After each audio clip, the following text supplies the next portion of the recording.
era Ssaabasajja Kabaka ani yamutwala Namibia ye yetwala oba waliwo abantu bano aba next of kin be bamutwalayo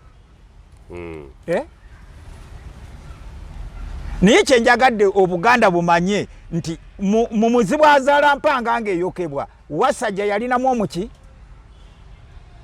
omukono era teyabuuzibwa kibuuzo yasevingibwa n'alekebwa ebbali so nga yali mukulu nnyo okubuuzibwa. Yes, mu investigations kati Katonda atuyambye buyambi n'addamu n'amukomyawo mu nteekateeka egenda okutwala obulamu bwa Ssaabasajja Kabaka. Uganda y'enkya. Ssaabasajja Kabaka mwagenda okubulira era Abaganda basigale mu mantambutambu. Bano bakugamba ffe ba next of kin twamututte Namibia, abasawo bamulagidde awummulire eyo mu mikwano gyabwe nabo abajjanjaba tebakubuulira bujjanjabi ki bwakola bulwadde ki obumuluma. Abasawo beeno be basindise be bamujjanjaba ab'e Germany we balemeddwa naye ng'ab'e Namibia babukola ki babusobola. Uganda y'enkya. Mwami Njuki ani ataasa Wasajja ani abulwa Wasajja okumujja mu bino? Baba n'enteekateeka namutaayiika era bo be bagenda okukola ebintu byabwe. Olmax baba bazizibye edda oba obubonero bw'ebigere okunoonya nti ani yayise wano ani yabbye onoonya n'okola ki n'obulwa nga tolabawo kigere we kyakoze eki. Kati nkugambye basaba pulezidenti tebatunoonyerezaako tuteekewo akaki ekyo kyali nakyo akakiiko. Kati olwaleero pulezidenti akugamba ebikwata ku Ssaabasajja Kabaka sibimanyi. Uganda y'enkya. Kati singa Ssaabasajja kati akisa omukono pulezidenti tabiriimu era pulezidenti ajja buzzi kubayamba nga bino mugamba Kabaka bamuwadde butwa Kabaka bamukoze bwe bati kati yena baga tuteekewo akakiiko ateekawo era akaamasi kanoonyereze Kabaka yafudde atya. Kati bw'oteekawo akakiiko nga bajja bakulaga ate akakiiko kateekwa okugenda e Namibia kalaba ekifo ekyo kateekwa okugenda egindi olaba ezo zonna ssente. Kati ate ne Mmengo ku kakiiko ebaako n'omubaka kuba ku kano ak'amasiro basooka ne balonda Godfrey Lule munnamateeka n'agaana okubeera kakiiko kano. nga lwaki agaana?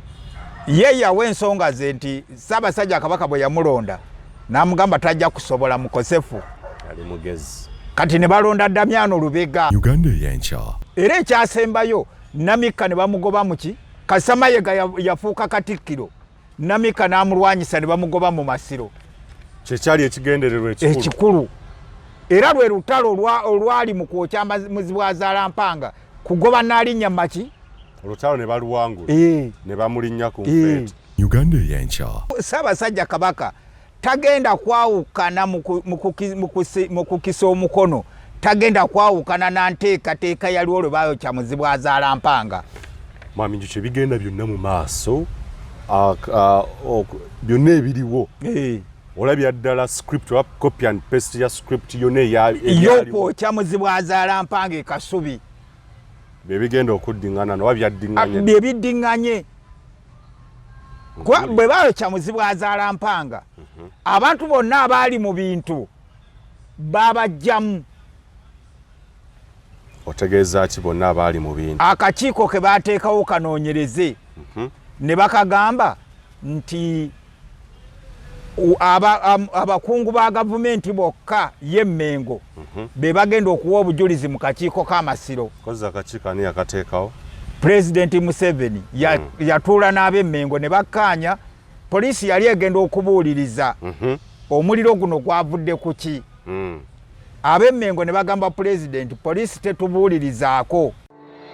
Weesiimye mattu oli wa mukisa okukira abalala. Omugugu gw'ebizibu by'ettaka gukutikuddwa. Brand Property Services Limited ku lw'ettaka eritaliiko nkaayana. Ennyumba eziwedde okuzimbibwa wamu n'ez'okupangisa, apartments ez'okupangisa wamu n'okugula mu mawanga ag'enjawulo okuli Uganda, Kenya, Bungereza, Dubai, America wamu ne Canada. Okuddaabiriza ennyumba oba ebizimbe byo, property management n'abasaveya abakugu abatakufere. Twekwate ku nsonga zonna ezeekuusa ku by'ettaka nga kw'otadde n'okugobera ku kyapa kyo. Kati pazo y'eby'ettaka ebadde kukaluubiriza egonjoddwa. Bw'okwataganye naffe tukubire ku noti 703 824 noti 79 oba noti 773 26 58 noti oba otusange ku MT House omwaliiro ogusooka room 5 ewazana ku Entebbe Road okuliraana ekizimbe kya Muguluma Empire. Tukyalireko ne ku website yaffe www.brandpro.co.ug. Brand Pro Property Services Limited, tutuukiriza birooto. Endowooza wamu n'ebigambo ebyogerwa mu pulogulaamu eno bya muntu ssekinnoomu akyaziddwa, wabula tebikiikirira ndowooza. Wamu n'okutegeera okwabaddukanya omukutu guno oba abo abagulangirako, osabibwa okuwuliriza n'obwegendereza okusobola okwesalirawo ku mulamwa guno wamu n'ebyo ebiteesebwa. Weebale kulaba mukutu gwa Uganda ey'enkya.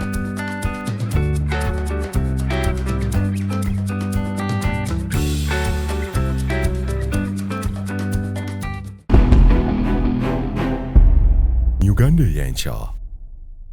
Weewaawo okoze kya ttendo nnyo okwekuumira ku Uganda ey'enkya nate n'okusubscribinga n'okwagala vidiyo zonna n'okussaako obubaka. Genda mu maaso ogabane obubaka, share button gye yambise bulungi nnyo, ogabane n'abo b'osuubira oba bewandiyagadde okugoberera n'okutaapinga mu nsonga ezitali zimu ezigenda mu maaso mu nnyaffe Buganda n'eggwanga Uganda okutwaliza wamu. Nze muzzukulu wa Gabunga Moses Wamala, nire mukadde wange muzzukulu wa Gabunga kitange mu birunjuki, we tugenda okwogera ku nsonga ez'enjawulo. Omulamu ogwaleero Buganda mu masaŋŋanzira we tugenda okusinziira tulabe era tunnyonnyoke amakulu agali mu mutwe ogwaleero. Abali mu diaspora nyongera okubalamusaako era n'embebaza gyonna gye mutuusaako engalo, abatuwa obubaka ku mukutu ogwa WhatsApp, Facebook na buli wamu, abawabula nammwe bagattako ku ebyo ebiba byogeddwa, nammwe mbeebaliza ddala. Bali mu continents ezitali zimu nga mutegeera olulimi luno Oluganda, banaffe mwebale kugoberera ate era mukubirize n'abalala okusubscribinga ku mukutu. Omukutu guno ekigendera kyagwo kya kusomesa, okuyigiza n'okuwabula abantu bonna nga tetutunuulidde kikula, nga tetutunuulidde eggwanga, tetutunuulidde myaka, tetutunuulidde langi yonna ya muntu yenna, wabula ekigendererwa ekikulu kya kulaakulanya Uganda gye tusuubira emirembe egirijja, gye gijja okwegomba saako okweyagaliramu n'okwesiima okwawukana mu bino ebigenda mu maaso ebiriwo. Era nyongera okubakubiriza bannanga, amawulire gano kikulu nnyo okutuwagira, ensijja kkowa kukibagamba financially, naye nsuubira omukutu omukulu oba ettabi ekkulu lye tusobola okwekwatako lye ly'okulanga naffe okulaba nga tusobola okuyimirizaawo omukutu guno olw'ensonga nti consistency eno, determination, commitment, ate era n'okuweereza ebyo ebirimu ensa ddala kituufu okubeera nga tetuli compromised ng'abamawulire n'abali mabega w'omukutu guno. Kyetaaga obuvumu n'okwewaayo ne patience nkulu, obugumiikiriza ebiremye bannaffe abalala abatunuulira ensimbi nakiso. Bw'obeera ng'olina business oba ekirango, osobola okukireeta lyekkubo lyokka lye tukkiriza lye tulaba ery'essimbu lye tuyinza okuyitamu okubeera nga tukwatagana, naye ate naawe ateekayo okubeera nga supportinga programs banne tukikola olw'ensonga nti programs zino tuyita mu bingi era bingi bye zeetaaga ebiteetaaga nakunnyonnyolwa kuba omuntu yenna amanye ensinga bw'etambula, economy etambulira ku bya nsimbi. So n'okuyimirirawo okulaba nga twetengerera n'okuleeta ensonga nga bwe ziri nga temuli kyekubiira wadde okwekkiriranya mwanattu bikulu bye tulina okwefiiriza. Era nzikiriza omulango ogwo mujja kuguwuliriza ate okutwegattako okugoberera ensonga eyo egende mu maaso. Mukadde wange nkusaba osooka namusize kuba tulaba ku mukutu oluvannyuma program oba emboozi egw'amakerenda. Okusooka byonna nsooka okwebaza Mukama Katonda olw'ekisa kye n'okwagala era oyo Namugereka Ddunda atukuŋŋaanyiza olwaleero. Njagala okwebaza omutonzi waffe yatufuula abaweereza wamu naye mu mulembe guno era namuse ku bagoberezi b'omukutu gwa Uganda ey'enkya gyonna gye muli nti mwe mutufudde kye tuli olw'obuwagizi bwammwe n'okugoberera na buli kimu kye musaamu. Omukulu kyasaba ekyobuwagizi mu byensimbi mu buli kimu kikulu naye wakati mu byonna nga bwagambye nti okubeera abantu abayimirira ku nsonga ate nga baziyimirirako ku lw'amazima kuba ndowooza ssente oba nkiteeke mu ki kyekintu ekisingayo okuba ekirungi. Kuba bw'obeera ne ssente oba owulira nga mu mubiri omulimu omusaayi owulira nga obulamu obutambula owulira nga alina eddembe naye ate ssente ye sitaani akola ki? Asinga. N'olwekyo zijja n'embeera ez'enjawulo. N'olwekyo kikulu nnyo okuba naddala nga abantu mukola nga muyimiridde ku mazima. Kati amazima ago gasobola okujja ng'omuntu olina eddembe lyo lye weesiimiramu noga kati bino nja byogera nga nina eddembe lyange nga sirina nnyo migwa gikola ki ginsibye mukyo kyentegeeza nti otuuka olina kwaka ssente kati ate nga bagamba asasula omulere yamulagira oluyimba lwakola ki lwanaazinirako. N'olwekyo okwewala ekyo ndowooza muwagire ebintu bino mu ngeri zonna ezisoboka nga bwe musobola. Omukama Katonda bw'aba abasobozesezza Mukama abampeera omukisa. Abakulu omukyala Joyce Namuddu, mukyala Fatuma Losius Matov Junior, omukulu Mordecai Mulisa n'abagoberezi bangi Kakwenza Lukira Basajja. Program ey'olwero tugibaweereza. Tutandikire ku enswera ez'oku kisenge oba ensonda enneekusifu ezabuse bwa alipoota. Waliwo alipoota empya eyazze kuba ensonga ebintu bingi ebyetoololera ku kiwandiiko ky'Oweekitiibwa Katikkiro.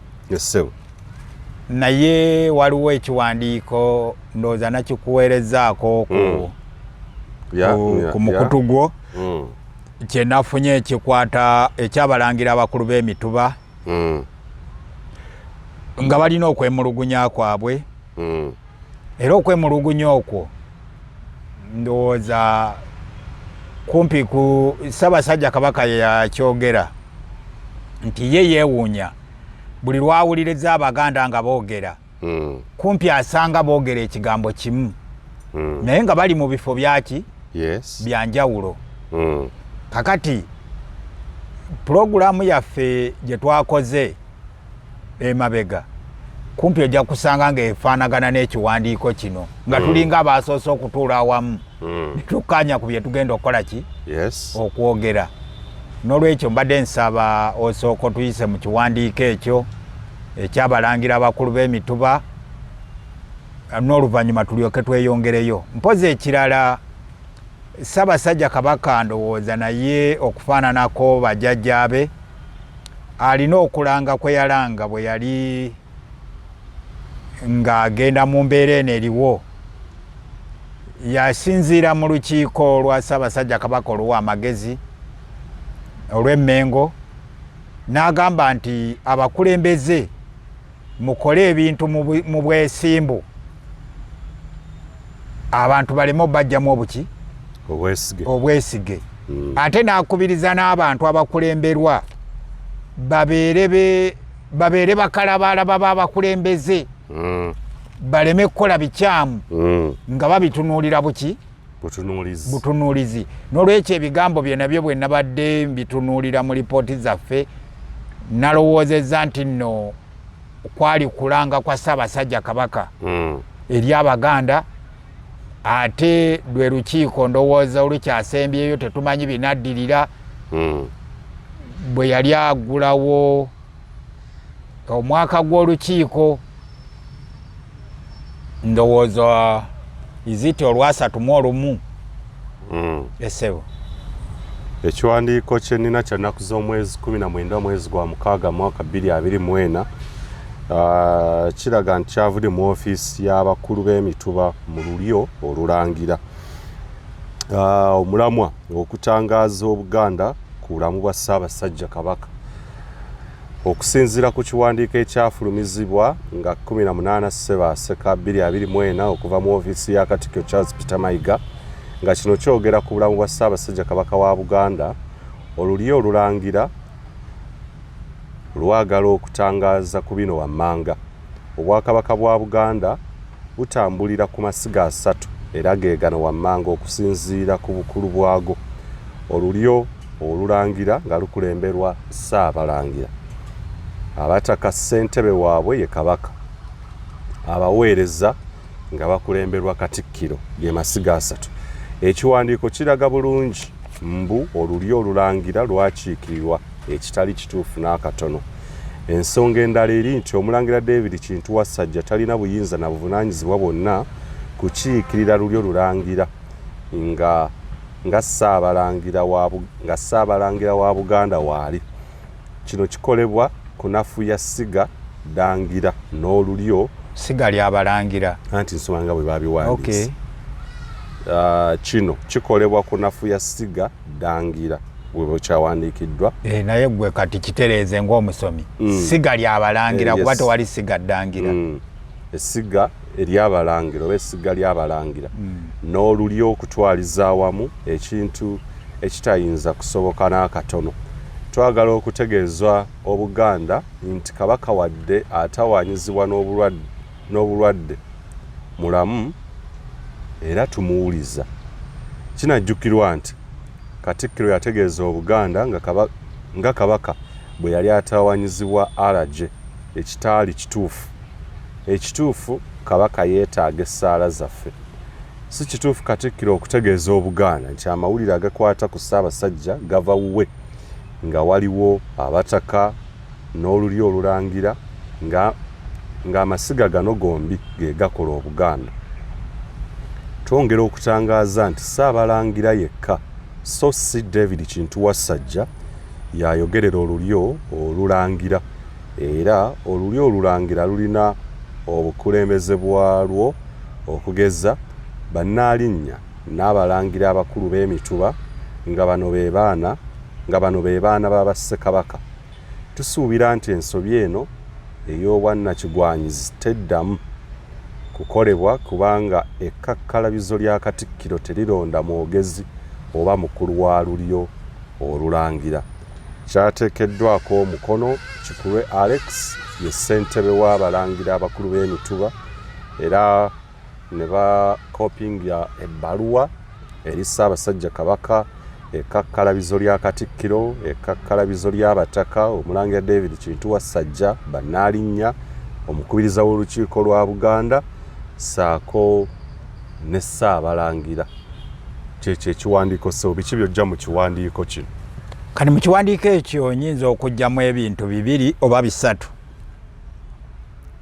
byenzijukidde nti bannaffe abali mu bukulembeze Emmengo ow'ekitiibwa Charles Peter Mayiga emabegakaawo yayogera nti ndowooza baagala okubeera nga bakozesa abalangira abali okumpi n'eŋŋoma oba eŋŋoma ya mujaguzo kakati bali abalangira be tuyita abaakanabba babeere nga tebalina nnyo makulu kakati ndowooza ekyo kye kimu ku kye baakoze okubeera nti nno oba kye kimu ekiriwo ekyalabikidde bintu Katikkiro bye yakoze mu kiwandiiko kye yasomye nti waliwo enteekateeka ebeezaawo abalangira bano ab'eŋŋoma bokka nga balina obukulembeze bwabwe okwawukana ku luli olulangira kakati mu balangira abo nga tubala nti abalangira ndowooza Mmengo beetwala be baana ba Ssekabaka Muteesa Walugembe Luwangula Muteesa owookubiri kati abasigadde Mmengo tebalinaako buki buvunaanyizibwa. Ekyokubiri wabaddewo olutalo mu famire ya Ssekabaka Muteesa. Olutalo olwo nga luli ku by'obugagga era balina kye bayita Muteesa 2 Foundation. Kakati nga balowooza nti eby'obugagga byonna ebiriwo bateekwa bigabana kyenkanyi. Abali mu Muteesa 2 Foundation. Kakati nga bino ebintu ebirabika ng'eby'Obwakabaka byabwe babigabana bonna. Era mu gundi eyo mu foundation eyo nga Omumbejja Kagere atwalibwanga ye mukulu waayo. Foundation. Muteesa 2 Foundation. Era waliwo abaana ba Ssekabaka Muteesa owookubiri kuba nga bw'omanyi nti baalumba olubiri ne wabaawo okusasika. Muteesa yawonera watono okugwa mu lutalo lw'omuki lw'omu lubiri. Kati tewaaliwo nteekateeka nti Muteesa afunye obukosefu n'aseerera oba n'ajja omukono mu ngabo, n'olwekyo tukole enteekateeka ababadde n'abalangira babaleete basobole okubamanya n'okubakumaakuma. Kakati abo bagenze babaleeta oluvannyuma lwa Bwakabaka okukola ki? Okuddawo. Naye olw'okuba nti nno Muteesa yaliko pulezidenti wa Uganda, kati nga waliwo obusiimo bwe bawa abaana b'abaali abakulembeze. Kakati Bakagere bakola foundation eno okwata eby'obugagga bino ebyadda nga ebya Muteesa mwe muli ne pensioni. Kakati Kagere alagira tewali kuddamu kuwandiika baana balala bagambibwa nti baana baani nkufuna baana ba Muteesa owookubiri. Era mwe mwali n'olutalo lw'oyo Joseph Walugembe omubaka w'e Namibia. Waliwo Ndawula Joseph Ndawula w'e Namibia, ambasada w'e Namibia. Waliwo n'omulala yali yeeyita Tonto, yali Denmark awo, bakomyawo wano ebisigala bye. Era gundi oyo n'akola nnyo okulaba nti nno tebigalamizibwa Masire Kasubi, ne bamutwala gye bamutereka eyo, naye yambisa KP okulaba nti nno bagenda babiziikuleyo babikanyuge kubanga byetamanyi. Kati nga kyatya nti singa bakkiriza omulangira oyo Ssuuna yali azaamidde we Denmark nti mwana wa Muteesa, abaana ba Ssuuna baali bateekwa okujja okukireiminga omugabo gwa kitaabwe. Bonna baali balina okuvaayo. Kati nga ekyo Kagere takyagala. Kagere ne Nabaloga ne Wasajja kati be beetwala nga abaana b'eŋŋoma abakola ki? Abaliwo. Kati era be babadde bali mu misango egyo egikireiminga ettaka ly'e Mutungo. Waliwo ettaka lye babadde balwanagana n'abalangira b'amawanda Esalaama lyebogerako ng'erya Chwa, naye gundi lye yali etutte Yinula. Kati nga baagala ssente bazibawe ne bali bagamba ffe ettaka lyaffe. Kati nga waliwo enkayana ezo. kakati wakati awo ate Ssaabasajja Kabaka basigala tebawudde Kabaka na mutuba gwa Ssekabaka Muteesa II. Yes. Kati nekisigala nga Ssaabasajja Kabaka ye mukulu w'omutuba gwa Muteesa II. Nga tekyawuddwa. Yes. Kakati bino byolaba bino biri mu mbeera eyo ebigenda mu maaso. Kyekiri kye nakugamba nti abalwanira ebyobugagga mu Uganda batuuka ne bateeka ku bannaabwe ebibaluwa ng'ono bw'atabusa omutwe tumutwale ebutabika. Abatali kati nga Ssaabasajja Kabaka bwali naye famire zino ez'abantu aba bulijjo beekobaana n'abalamuzi ne baddokita ne bawandiika ekibaluwa nti wamala alabika omutwe gwatabuse. Poliisi nereeta patulo nemukwata ne bamutwala ebutabika ne bamukuba ekiyiso. Ate ne bagamba tetukkiriza abaana bano kujja mulabako. Kati ebyo bibaddewo mu buki mu Buganda. Kakati bwe bibanga mu famire ya Muteesa mwebiri kiraga nno nti Buganda eri masaŋŋanzira agakabi. Kakati ekyokubiri ekyokusatu nti lwaki Mayiga alonda Wassajja n'abeera next of kin?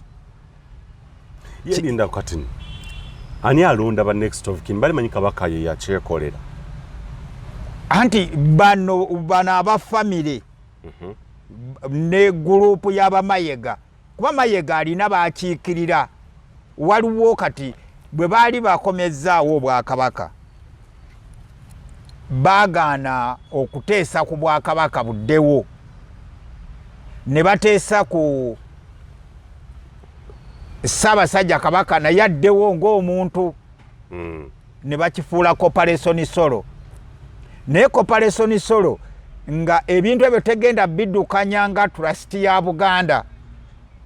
Kwa singa ebintu bayagala obikola bwe batyo balitaddewo Buganda Trust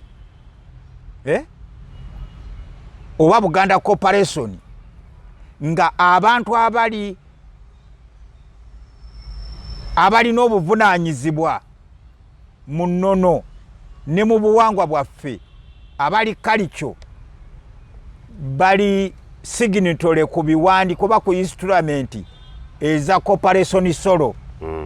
Kati tugambe nti singa waliwo trust eddukanya ebintu by'Obwakabaka ng'esayiningibwako abataka abakulu ab'obusolya kuba bamanyiddwa buki bulungi omulimu gwabwe nga omusingi gwa Buganda, ne kubeerako abalangira ab'emituba abakulu ab'emituba mu lulyo luki olulangira ne mubeeramu bannaalinnya abalabirira amasiro g'Abassekabaka, ne mubeeramu ne Ssaabasajja Kabaka omukulu wa gavumenti. Eyo trust bwe yalikoze eki bwe yalibadde. Kakati bano abakozi nga bye bakola kati katugeze nga bwolaba Buganda Land Board nga bagenda ne bannyonnyola bammemba ba trust oba ba trust bwe bamala okusalawo lino ettaka litundibwe Buganda Land Board nti nedda, lino ligabibwe nti nedda, nga bali be bakikola. So si Buganda Land Board nga si Buganda Land Board na Charles Peter Mayiga. Kati Mayiga ye mukozi wa Corporation Solo. Ate Corporation Solo ali bwomu, talina bantu balala bakola ki batambuza nabo kintu kino. Naye ng'ekintu kyayogerako kirimu abantu ab'enjawulo ab'emitendere gyaki. Ekiwandiiko bwe kigamba nti amasiga asatu mu kintu kino gonna gateekwa okuba nga gakiikiriddwa. kakati bino ebyokuteekawo lukiiko lw'abataka mukubiriza Saabalangira bano babadde babiteekawo nga bya kiwaani naye nga munda mu mitima gyabwe bo balina kye bavuga kiki kirala. Ekyokusatu kinzijukiza engeri gye baayokya Muzibwazaala Mpanga. Ekiwandiiko tukujjuukiriza kitya? Wasajja bwe bookya Muzibwazaala Mpanga era kyentera obbagamba nti Ssaabasajja Kabaka tagenda kwawukana mu kukisa omukono, tagenda kwawukana na nteekateeka yaliwo olwe baayokya Muzibwazaala Mpanga. Mwami Njuki bigenda byonna mu maaso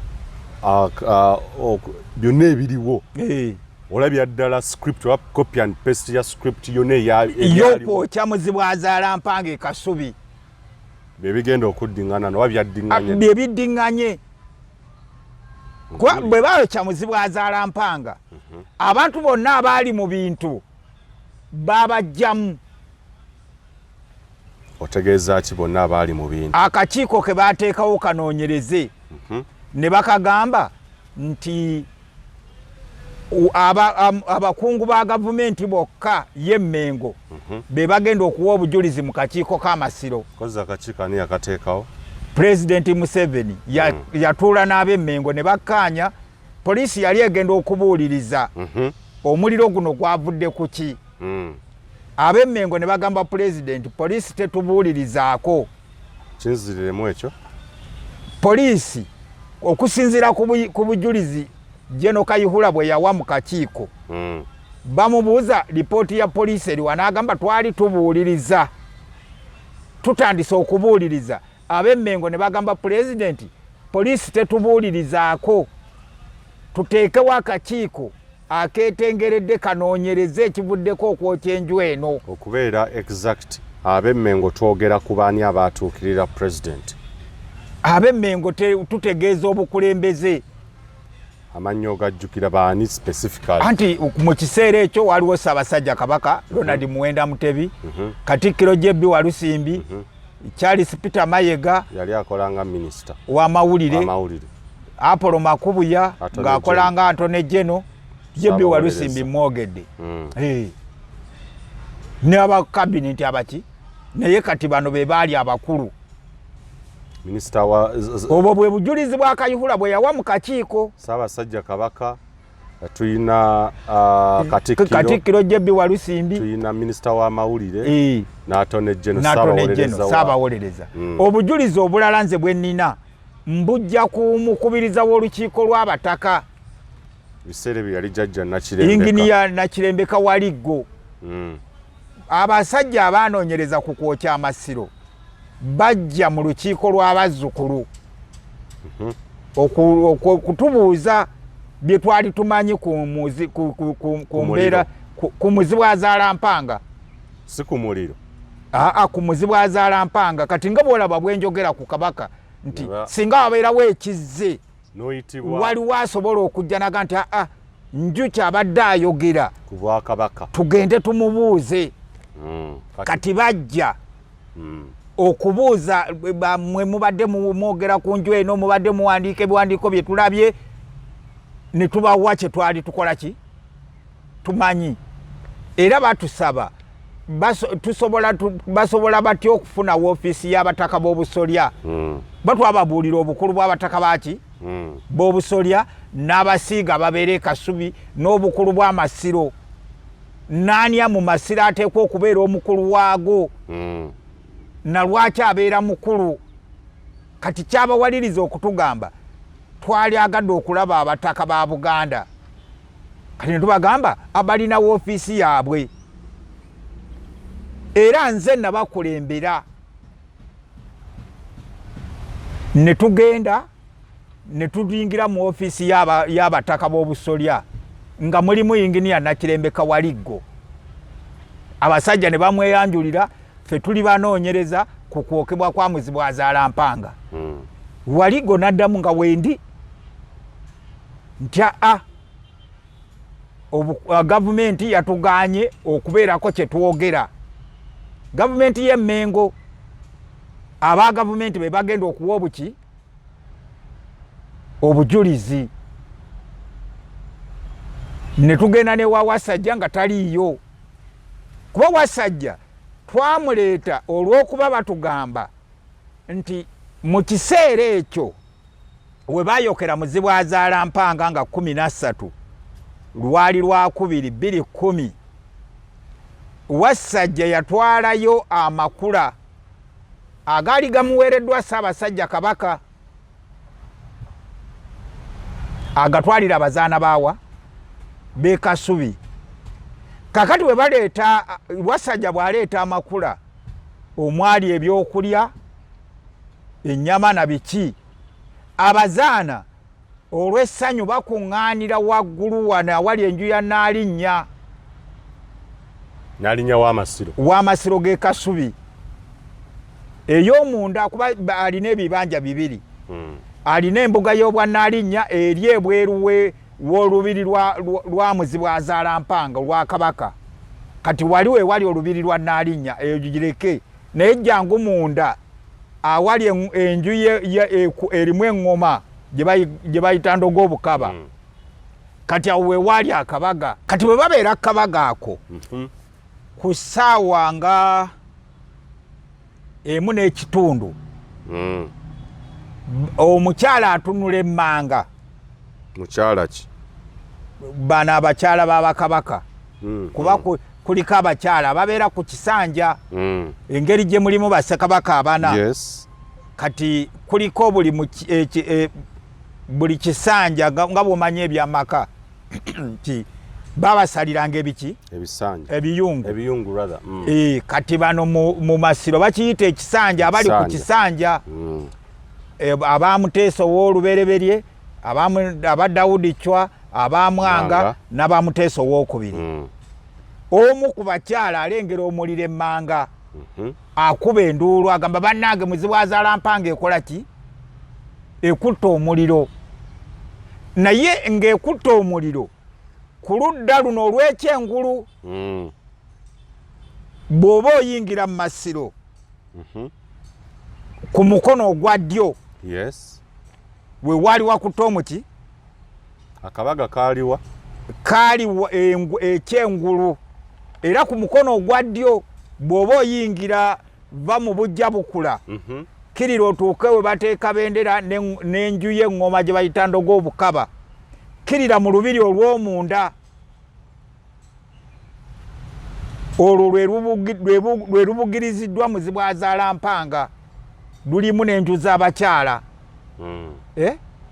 kati bw'okkirira mu gundi mu lujjaawo paka kutuuka mu muzibu azaala mpanga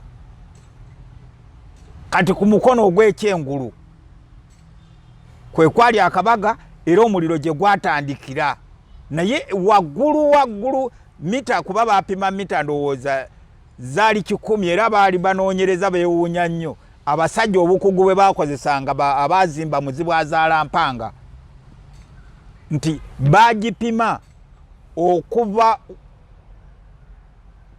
ku nju wansi okutuuka ku nju zino ez'abakyala nga ziba mita 100 distance eriwo buli emu nga yeeyawudde mita 100 ku nju eri enju enkulu wonna okwetooloola kuba enju zaali zigyetoolodde bwe ziti naye nga zonna mita ziri mu mita 100 bwali bukugu kakati waggulu waayo ku lukomera lwennyini olusembayo we wali akabaga ono awulira alengera omuliro nga gwakakuba enduulu kati Katikkiro w'Amasiro Ssaalongo Mulumba adduka akwate fire extinguisher azikize omuki omuliro kati nga bagamba omuliro gwalina engundi erabika nti nno gwatambulanga nga mu nju eyo bajja ne bateekamu obucupa bwa petulooli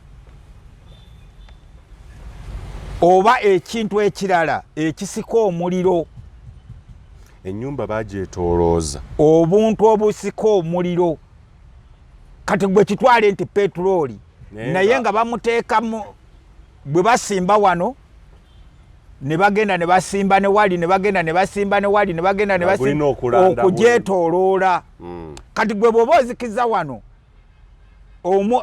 oba mafuta oba gundi yonna gye baali bataddemu ng'esika omuliro guno ne gukwatira wali. Alipoota y'abanoonyereza. Yes.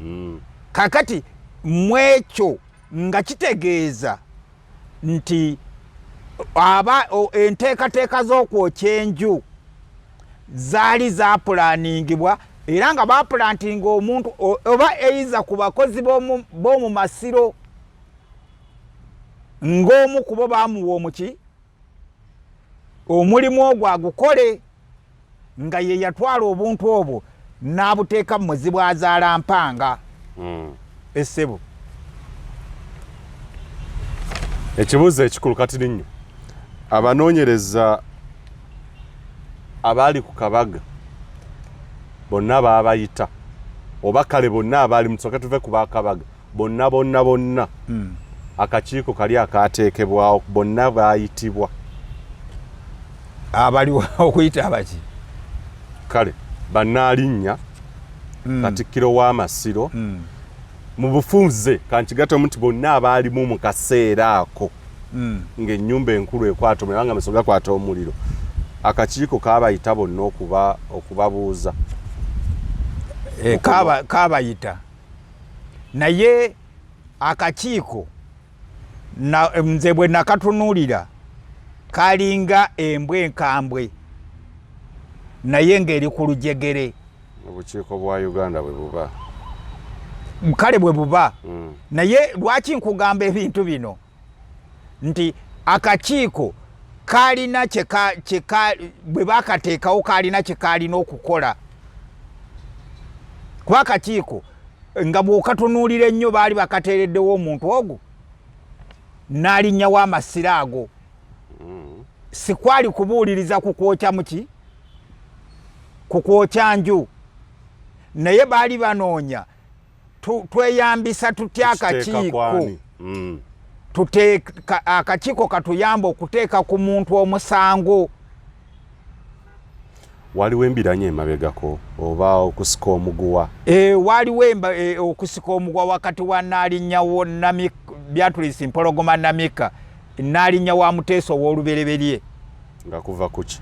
Kati mu nnono za Buganda Nnaalinnya wa Kabaka yaba alina obuyinza mu masiro ago. Essebo yaba avunaanyizibwa ku bantu bonna kuba Kabaka bwe yaseereranga oba bwe yajjanga omukono mu ngabo twamuterekanga mu lubiri lwe ne lufuuka amasiro ge. Kakati abaweereza be baabadde nabo ng'abasigaza kati olw'okubasigaza nga basigala ne mukama waabwe ye Lubuga wa Kabaka ono. Kati olw'okuba twajjangawo omulangira agenda okulya Namulondo oba okulinnya ku Namulondo alamula Obuganda, kati ye Lubuga yasigalangamu era Lubuga n'asigalamu nga wansikirano nti Lubuga abaddeko bw'aseerera tuleeta omulala n'amusikira era n'adda mu kifo kye nga yalina obuyinza ku maki. Kakati eyali Nnaalinnya w'Amasiro g'e Kasubi yali Nnaalinnya Beatrice Mpologoma Namika nga yalina obuyinza wa e Kasubi. Naye Mengo kati bajja Mengo bweguza Sera bweguza UNESCO Amasiro wajjawo okusika omuki omugwa. Nnaalinnya abagamba sisobola kuwaayo kibuga kya mukama wange, kibuga ky'e Kasubi. Bano ab'Emmengo basazeewo bakugamba Kabaka ye nannyini masiro. Ab'Emmengo era ng'ekiseera ekyo Katikkiro Jebbi Walusimbi kyasinga kyava eno ku Mulwanyamuli ne kigenda nga kikola ki kusika omugwa kuviira ddala ku mulembe gwa Mulwanyamuli we baleetera bakitandika mu 2000 okuyingiza sero mu masiro gawa Shell, yes. Mu masiro ge kuyingiza UNESCO mu masiro ge Kasubi. Kati ate mulwanya muri avaako 2.5. Kati Jebi Walusimbi akisanga mu Busanzi. Kati bano banoonye engeri gye balwana n'ennaali nnyo mujja mu maki mu masiro bakole be bakola ki bo bafune ssente zaabwe ze balowooze kuva mu UNESCO. Kakati we batuukira ku mbeera egokya nga mu buli ngeri yonna balina okubaako of course n'alinnya w'amasiro aba ku mwanjo nnyo okubuulirizaako ennyo nti gakutte gatya. Kuba gwo tugamba gwo olina obuyinza. Kakati bo we bakugambira bo we banaaba bagenda okuwa obujulizi bagenda bantu aba gavumenti y'emmengo ekulemberwa Katikkiro yegenda okugenda mu kakiiko bano abalala tebababuuza. Ekirala ekyo kibuzo mbuzza bonna akabaga akaali munda nga kakulemberwa omulangira David Kintu Wasajja mu kakiiko baalabikako ne banna abaali ku kabaga era akabaga kaaliko baani ye Wasajja mbu yatwala ebintu n'avaayo. Kati bano olw'okuba nti okwokya kwali kutegeke bajja abantu wali kuba abantu baali badde bajiira mu muzi bwa Zaalampanga naye abantu bavaayo bagenda kaki ku kabaga. Lindako tuzze kuba mubaamu abantu nga ne wetwogerera kati bali naye kati akabaga kaleeteddwa amakula bikisakaka yali asindise Wasajja atutte atwalidde abazaana kakati baali balina okuvaayo otyo bagende wali engoma zivuga bica amazina gazinibwa. Kati mu kaseera ako omuziro ne gutandika okwaka ku lunaku lwe lumu. Nkugambye omukazi endowooza yali agenda nakunona oba amasowaani gakulya mmere abagamba bannange muzi wa Zaalampanga ekutta omuki omuliro. Katikkiro w'amasiro Ssaalongo Mulumba ava ku kabaga wali we yali atudde addukano ne fire extinguisher nga takyasobola. Mu bufunze akabaga kano kaali diversion okuwugula obwongo n'attention okugissa kuli n'okusevinga abantu obutajiira mu njo.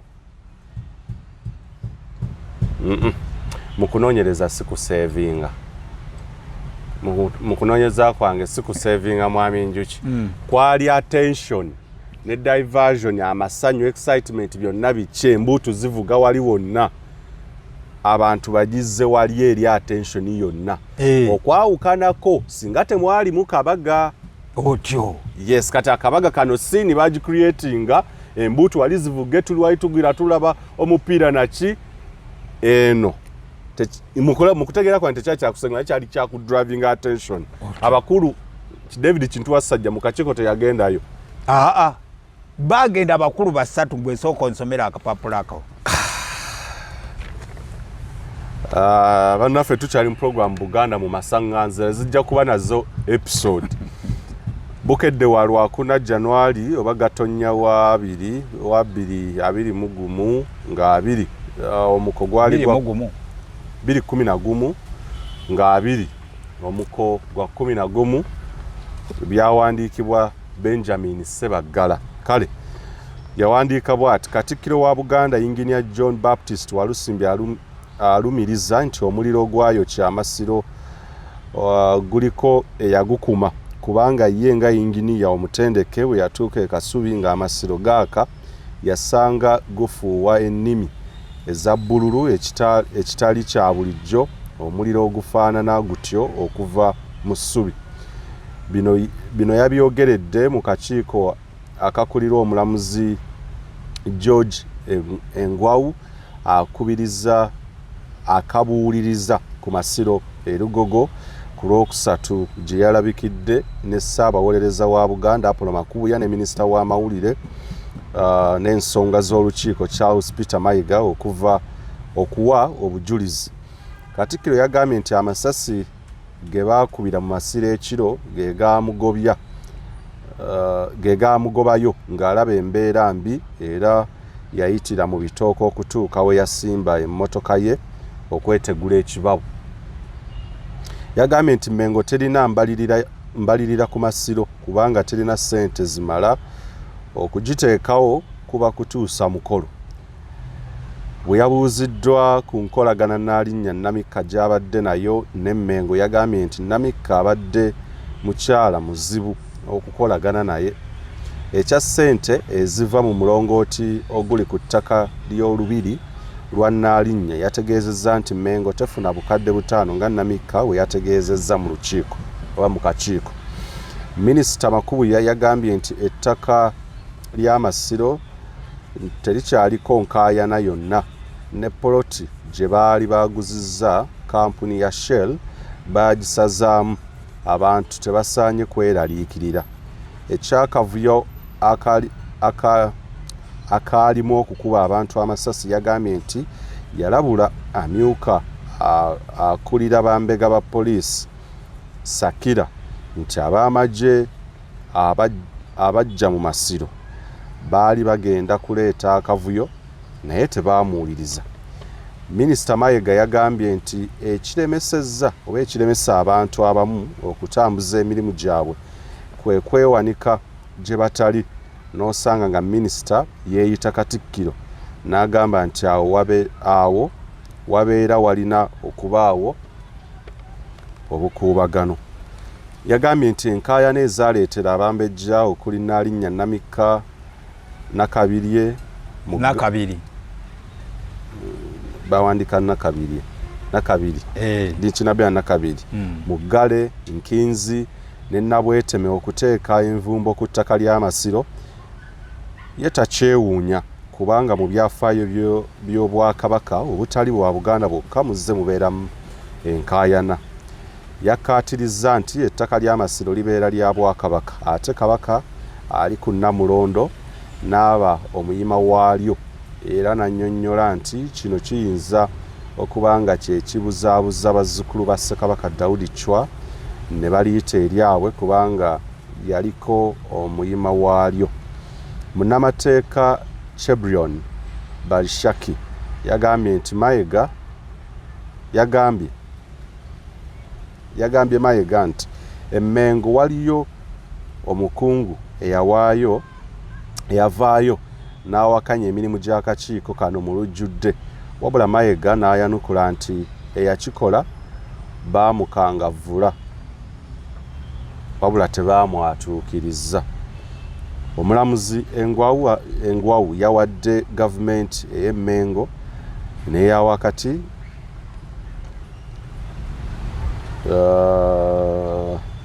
n'eya wakati zikwatagane bajje omulongooti ku ttaka ly'amasiro kubanga ekitongole kya UNESCO bwe kigusangako kiyinza okujja enta mu kuyamba ku mulimu gw'okugazzaawo kubanga kikontana n'obulombolombo n'ennono.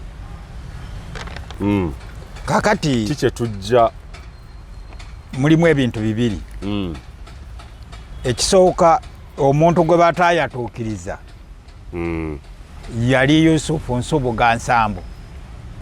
Ono yali awakanya emirimu gy'akakiiko. Yaliwakanya emirimu gy'akakiiko oba yagamba nti akakiiko tekalina makulu. Kuba Nsubuga Nsambu ye yali minisita w'embiri n'amasiro w'obuwangwa ennono embiri n'amasiro. Kati ye mu kakiiko tebaamuleeta ng'alaba akakiiko tekali mu makulu. Bano baasalawo bano abasatu be bagenda okuwa obujulizi. Kubanga bwe babeera nga abantu ne ba minisita yali Wankizo naye minisita w'obuwangwa n'amasiro embiri ne bwankubadde yali ayogedde akakiiko kaali muyise n'agaana buki. Bakino kyayogerako Barisaki Kebuloni nze nakimuwa nze mpa akakiiko olupapula lw'obuzaava olwali lukoze ku Nsubuga Nsambu gundi interview. Kati kino ekigamba nti miliyoni 5 ezaali ez'akalongooti. Akalongooti kaali mu lubiri lwa Nnalinnya, tekaali mu Masiro. N'olwekyo nga ssente ezivaamu zaani za Nnalinnya. Kati nga waliwo okusika omugwa, essente ezo bano ab'Emmengo be baagala ozikola ki? Nga be bazeetaaga. Era zino ssente ze ziyisa Kabaka mu kakiiko. Ne waliwo ekibuuzo omukulu kyatwala. Ye Kabaka baamutwala mu kakiiko mu kamera. Wano ye takola ki? Kuba ebyamutwaza biri bibiri. Omulongooti n'ettaka n'okutunda okuguza seero ku ttaka ly'Amasiro. Makubu yakyakugambye nti twakisazaamu dda tebeeraliikirira. Okutunda kwali kuva ku ki? Alina kyataayanukula bulungi era bwe nnaamunoonya nja kubimubuuza olw'ensonga ndi kaweefube w'okulaba nga ndocumentinga ebitundu. Baamubuuza nti ekya ssente eziva mu mulongooti oguli ku ttaka. Yagambye nti Mmengo terina mbalirira, naye waliwo ennoonya. Bwe yabuuziddwa ku nkolagana Nnalinnya Namika gy'abadde nayo ne Mmengo, yagambye nti Namika abadde mukyala muzibu okukolagana naye. Ekya ssente eziva mu mulongooti oguli ku ttaka ly'olubiri lwa Nnalinnya yategeeza nti Mmengo tefuna bukadde 5 nga Namika bw'agamba. Naye agamba kuba yali azibabwa. Nnalinnya bw'agamba. Yes, yali azibabwa. Inginiya Jebbi Walusimbi azeega. Nga bwe nkugambye nti ezo ze zaayisa Mukama waffe alabike mu kaki. Nnalinnya baamuyita. Nnalinnya yagenda. Ensimbi ezo yazoogerako. Ye. N'akikakasa nti ssente mbadde nziwaayo Emmengo. Mu kakiiko baazibuuza inginiya. N'azeegaana. Kati ne gijulira nti waliwo omulala ateekwa okuyitibwa. Okwawukana ku bano abameka? Asinga ku bano. Yes. Okumubuuza era bano bye baali baganye okuddamu. Ne bayita Ssaabasajja Kabaka. Okiwulira? Kati lwaki ndeese ebintu bino? Nti Abaganda eno ye gundi yenteekateeka y'emu Ssaabasajja Kabaka mwagenda okubulira era Abaganda basigale mu mantambutambu. Bano bakugamba ffe ba next of kin twamututte Namibia.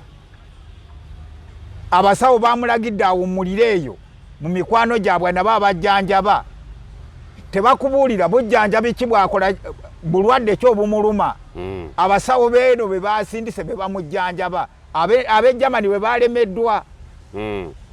Naye ng'ab'e Namibia babukola ki? Babusobola. Era Ssaabasajja Kabaka ani yamutwala e Namibia? Ye yeetwala oba waliwo abantu bano aba next of kin be baamutwalayo? Naye kyenjagadde Obuganda bumanye nti mu muzibu azaala mpanga ng'eyokebwa Wasajja yalinamu omuki? Omukono. Era teyabuuzibwa kibuuzo. Yasevingibwa n'alekebwa ebbali. So nga yali mukulu nnyo okubuuzibwa. Yes.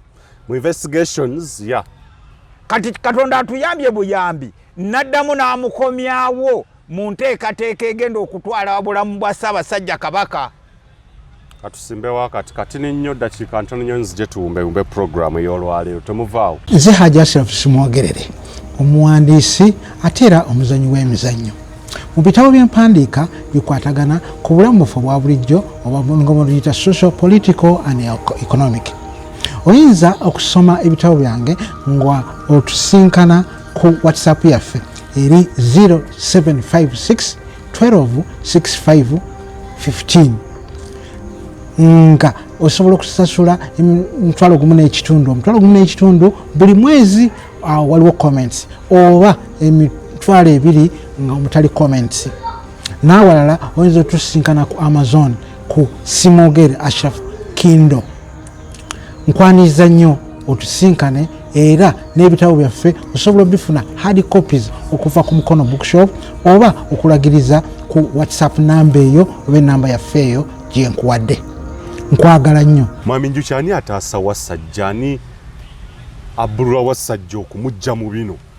Baba n'enteekateeka namutayiika era bo be bagenda okukola ebintu byabwe. Olmax baba bazizibye edda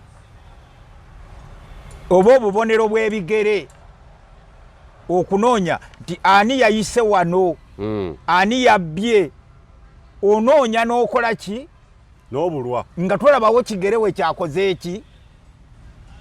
Kati nkugambye basaba pulezidenti tebatunoonyerezaako tuteekewo akaki ekyo kyali nakyo akakiiko.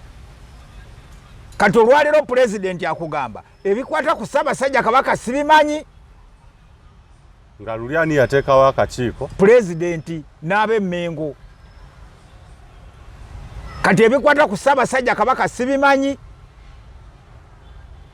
Ekitegeeza kunze anoonyereza pulezidenti amanyi bulungi nnyo. Kati singa Ssaabasajja kati akisa omukono pulezidenti tabiriimu. Era pulezidenti ajja buzzi kubayamba nga bino mugamba Kabaka bamuwadde butwa, Kabaka bamukoze bwe bati, kati yena baga tuteekewo akakiiko ateekawo era akaamasi kanoonyereze Kabaka yafudde atya. Kati bw'oteekawo akakiiko nga bajja bakulaga ate akakiiko kateekwa okugenda e Namibia kalaba ekifo ekyo, kateekwa okugenda egindi olaba ezo zonna ssente. Kati ate n'Emmengo ku kakiiko ebaako n'omubaka kuba ku kano ak'amasiro basooka ne balonda Godfrey Lule munnamateeka n'agaana okubeera kakiiko kano. nga lwaki agaana? Ye yawa ensonga ze nti Ssaabasajja Kabaka bwe yamulonda n'amugamba tajja kusobola mukosefu. ali mugezi. Kati ne balonda Damiano Lubega. ali bugezi. Kati Damiano Lubega bye bwe yajja n'anyumizaamu banna abaamutuma biki ebiri mu lipooti. Omukulu yali yalengeredde eddawala. Anti lipooti biki bye yali ekonkuludinga nti omugugu gwonna yali eguziza kwani? Yaguza ku Mmengo.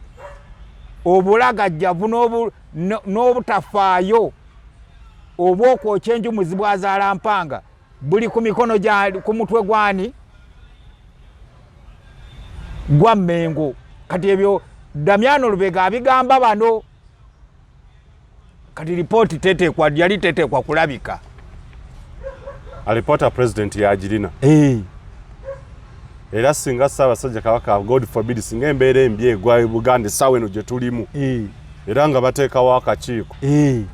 Andi kati gwe buuza nti ekyateesawo akakiiko kuba UNESCO yali mu nsonga eno. Kati nga UNESCO teyagala bintu nga si birambulukufu. Eyagala efunire eddala omuliro gwavudde ku ki. Kati setumanyi UNESCO yatandika okukolagana n'Emmengo nayo nga tefunye lipooti oba yo baagiwa.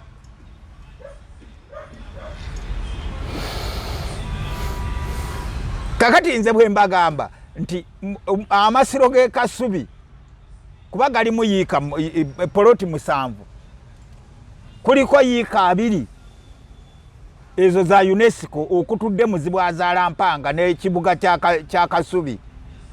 Ezo zaani za UNESCO.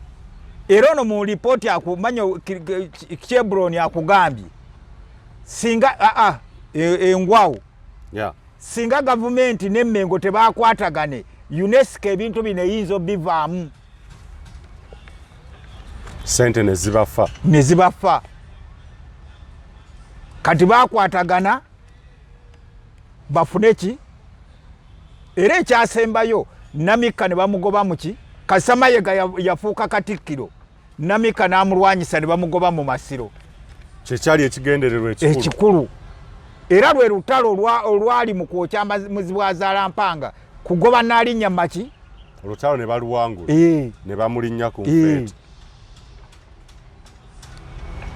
Mayiga inagasobola kukola nze kumaliriza Masirongo n'omukazi antawanya Ssaabasajja n'asiima akoleki aveemu n'avaamu Nalinnya Namika biki yali akiikirira anti Nalinnya ye nannyini kibuga